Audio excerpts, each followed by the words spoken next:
My name is Jerry Bergen. I'm the CEO of the American Aviation Historical Society, and we've been on Flabob Airport since 2019. AAHS actually has been an organization that's been in operation since 1956. AAHS originally started in Northern California, where a group of enthusiasts and pilots and engineers got together to share their love of aviation and aviation history. A lot of them were photographers, and they soon began to swap their photographs like baseball cards. And very soon after that, in 1956, we incorporated and started printing a quarterly journal, which we still publish today. In that journal, we publish all kinds of aviation history.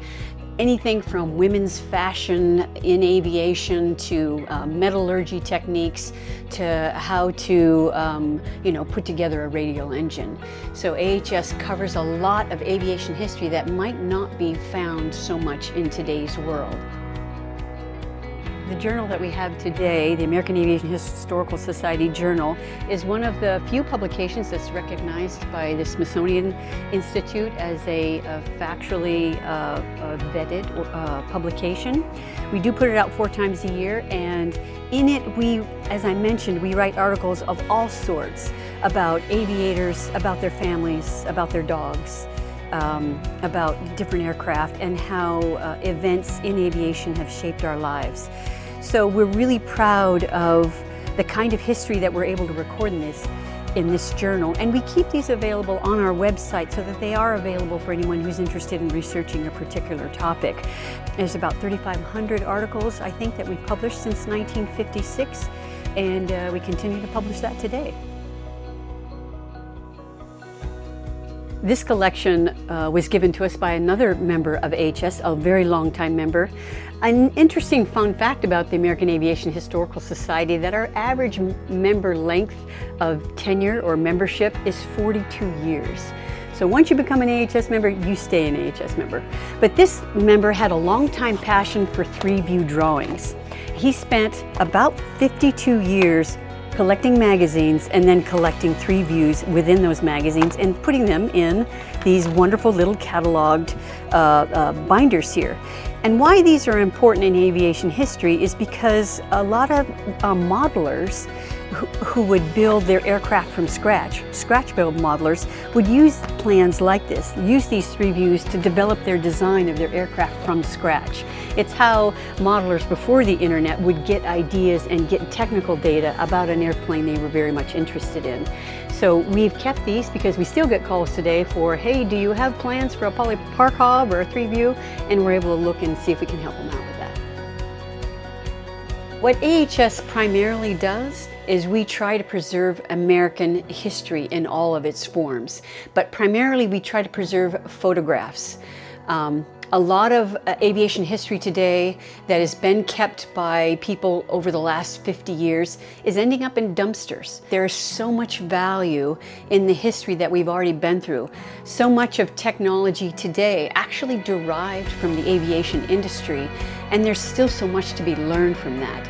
But some of the photo collections that have been given to us, AAHS has well over 2 million images on file, and only about 120,000 of those are available digitally, and it's our goal to get them all available digitally so the public can enjoy them once again. One of the collections that we were given by one of our AAHS members some time ago was a guy named Hufford. And Hufford was an executive for Kodak Company. And he was able, as he traveled with the Kodak film industry, he would go to different airports and take pictures. So Mr. Hufford willed his entire negative collection to AAHS. Here's just an example of a Navion from 1953. And he gave us the original negative and a print. And these are really valuable because when you have that original negative, you can do all sorts of things as we know today. A digital image can be lost in the blink of an eye, but we strive very hard to keep physical images that we can use again and again. So Mr. Hufford gave us about 43,000 negatives, just part of his collection, and other members have also donated their collections to us. And that's what you see on the walls around us, are various photo collections that have been donated by members. In these cabinets, these fireproof safes you see right in front of me, these are slides, 35mm slides that we also preserve as part of our mission.